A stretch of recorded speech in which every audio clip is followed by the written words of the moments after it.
Namaskar. I hope you're ready for another story. Do you know what a sandpiper is? It's a little bird with a long skinny beak and long skinny legs. And it runs really, really fast along the ground and typically near water. So in our story, a sandpiper had just built a beautiful little nest and placed her eggs in that nest. But it was right by the seashore, and the ocean was a little more playful or maybe a little greedier than usual that day, and he swept in with his waves, gathered up those eggs in the nest, and buried them deep in his depths. The sandpiper rushed to the shore and said, "You give me back my eggs." The ocean just roared with laughter. What are you going to do about it? And the sandpiper said, "I'm telling you, give me back my eggs. They don't belong to you. Give them back to me. Those are my babies, my eggs. Or else what?" The ocean replied. "Or else I will empty you, drop by drop, with my beak." And the ocean just roared louder with laughter.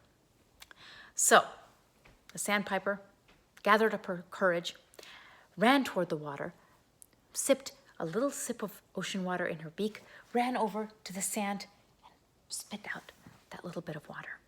She went back and forth from the ocean. Little sip, little sip. She did that over and over again for hours and hours. And the sun rose higher and higher in the sky. And soon all the other sandpipers gathered around. And I said, "What are you doing?" "I am making the ocean give me back my eggs." By emptying it with your beak?" "Yes." "Don't you realize how stupid that is? You're really tiny, your beak is really tiny, and this ocean is enormous. There is no way that a little sandpiper like you can go up against the entire ocean. Give it up. It's foolish." The sandpiper said, "All I know is I have to work harder and longer than anyone else, but I will do it." So she kept going. Sip, sip. After a few hours of making fun of the sandpiper, the other sandpipers, and by then the seagulls had gathered too, decided, well, it would go a lot faster if we helped her. So the other seabirds ran over to the ocean, took a sip, spit. And at first it was just the other sandpipers and the seagulls, but pretty soon some albatrosses joined in, and terns, and everybody cheered the loudest when the pelicans joined in with their big beaks like buckets. And then, bad news and bad things travel fast, but in this case, the birds started to spread the word. "Hey, did you hear about that sandpiper? She's taking on the ocean." And they all gathered their friends. Just because it's one bird doesn't mean that we can't all help. An attack against one bird is an attack against us all. No matter what color our feathers, we must stand together. And so all the birds came from all parts of the world. The ducks, the geese, the sparrows, the robins. From far off lands, the birds came. And they swooped in and they got right to work on the ocean shore. Soon, the king of the birds, Garuda himself, who is Vishnu's eagle, noticed the commotion in the bird kingdom.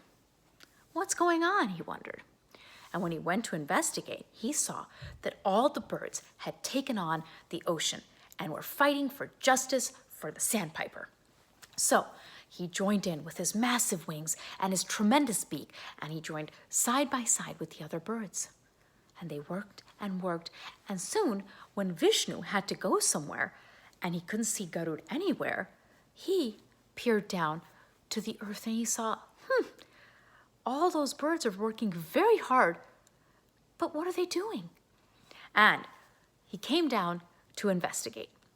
And when Vishnu found out what was going on, he ordered the ocean. "Ocean, just because you're strong, just because you're vast, doesn't mean you get to use your power to take away a sandpiper's eggs. Give them back." And the ocean, with some grumbling and rumbling, said, "Okay." So He gave back the Sandpiper's eggs. He apologized, and the Sandpiper was thrilled to have her eggs back.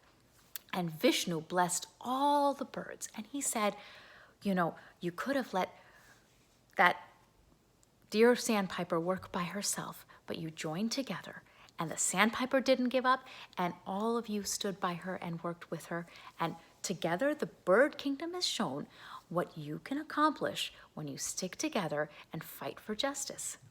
So my blessings are always with you. Now, Garud, let's go home. And that is how the Sandpiper fought against the ocean and won. I hope you'll join me soon for another story.